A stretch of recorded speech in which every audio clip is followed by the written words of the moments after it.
us, can you give us kind of an update on Ethan, how he's handled himself, how he's leading the offense now that he has a start under his belt and he's coming up on a big game Saturday? Yeah, I mean, his process hasn't really changed much. He came in, taking after Drew in his process. So, it's kind of just, another day, another practice day, another day of preparation for Grunk. But he's handled it really well, unfazed and just super mature about it. What does Kritza bring to the table? We really haven't seen much of him. Yeah, I think he's got a lot of good attributes. He's got a great arm and great athleticism, so he's able to, make plays, passing the ball in the air, and then with his feet as well. Terry said that we can expect to see more of Kobe and Tyseer moving forward. What can you tell us about those guys, maybe individually, and what their traits are that stand out to you? I mean, both of them are incredible receivers and close friends of mine. So I've got a bunch of respect for them. I think they both just got a lot of wiggle, a lot of quick twitch. They're good players, so I'm excited. Are you sensing the excitement maybe from them as they maybe get a chance to peel back the curtain a little bit more and do more? Yeah, 100%. I mean, after Kobe got his catch last week, he definitely was recycling some positive energy on the bench and stuff like that. So we kind of just know the energy that those two guys bring to the offense. How would you assess your season so far? Personally or as a group? Personally. I would say it's a little. I wouldn't say it went to, my expectations. I guess. I think there's a lot of maturity that I still need to do, and that I had to do throughout the year. Just like it is, 6-second mentality. But there's definitely a couple plays that I want back. Just not in terms just for my personal self, but. Just in the aspect of the team and stuff like that, knowing that I probably could have given more in certain moments. So that, as a player, is definitely the one thing that haunts you. So, just trying to, go all in for last half of the season and for this week. So, you mentioned maturity. What do you mean, like as a player, or what are you getting at when you said that? I'm sorry. No, you're good. Yeah. Definitely just both. Like, I think it comes with experience from playing, and just learning from your mistakes. So it's really just a universal term, I guess I use it as. You mentioned all in. Terry was talking about some of the sports science measurements are up this week. He feels like the effort's been there this week. Do you get a sense that this is a team collectively that's ready to go all in, despite lacking some of those long-term goals that you had back in August and September? Yeah, I don't think the mindset's changed. I know it's just another game week. Another week of preparation, focus on going 1-0. I think the bye week last week helped us just stay fresh and feel confident when we're going out there, and then going into this week of preparation is just, at this point, everything else is gravy. Bonus week, we installed a bunch of stuff last week and just reviewing it, make sure that we're crisp. So I think it's just good energy.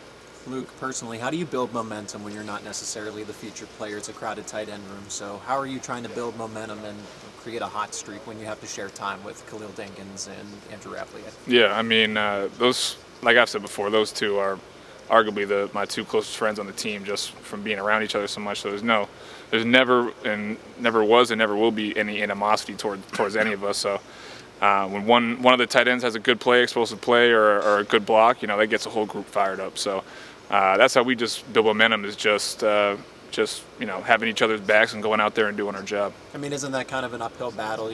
People talk about, hey, you want to get some plays together, string them together so you don't break up that momentum. So how do you manufacture that, so to speak, in the middle of the game? Yeah, I think, Coach Allen, since day one, he's just been very prominent in the idea of just doing your job, doing what's asked of you. So, no flashy colors, just whatever play's called, then it's our job to go out there and run it to the best of our abilities. So, I guess it makes it even sweeter when, you get one, or when Dink gets one, or Rap gets one, just because it's a little dispersed. But no, that's how we build momentum as a group. It's not really individually. We kind of just feed off each other. What has the mentality been like anticipating going into an environment with Ohio State, and what has the confidence been in the locker room been like? Yeah, it's the same mentality that we've had for this whole year.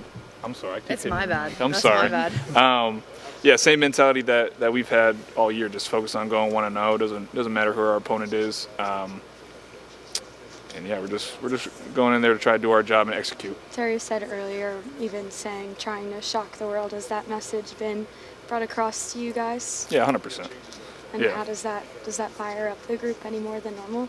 I think we're all pretty motivated just because of like the way the season's been going, I think that's just given us and has given us just like an extra edge on our shoulder, a little chip on our shoulder. So obviously playing a great opponent this week. So that's what you play football for, to be honest. Just going toe-to-toe with the best and seeing if you rise or fall. Coach T just said chop a redwood tree until it's done. What does that mean to you guys, and how do you approach each play with that mentality, even if the results aren't going the way you want them to?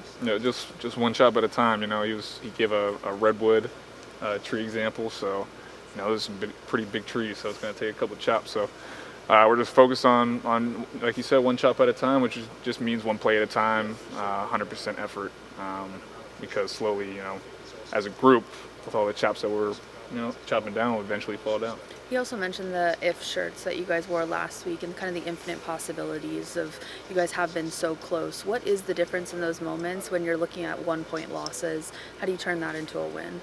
I mean, I remember my high school coach telling me this back when I was a junior, but there's usually like 5 plays in a game that you really have no control over, in terms of explosive play. It could be an explosive play, a touchdown, an interception, but there's always going to, when you look back at any game, there's always going to be, a handful of plays that either go your way or don't go your way, and that's just the way a game of football is, the way it's been going. So I think just in terms of execution and communication, I think that would help us flip the script a little bit, but at the same time, the game gives and the game takes.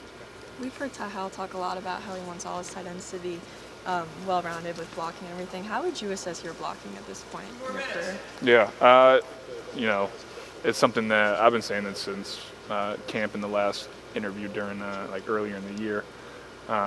It's something that I believe that I'm continuously getting better at, and I think I came in as a terrible blocker, both pass and run, and I would say I'm a good blocker now. I'm just trying to take that next step to being great. So Coach Howe does a great job and has been doing a great job with not just me alone, but the rest of the tight end group to make sure that our reps are balanced and both the run and the pass game and pass protection and all that kind of stuff. So, Luke, big focus. I'm thinking over the course of this year you've had some reps against Alex Tatsch. Terry mentioned him as a linebacker we could see more of. What's your scouting report? What does he present as far as a defender across the way, like you've seen? Yep.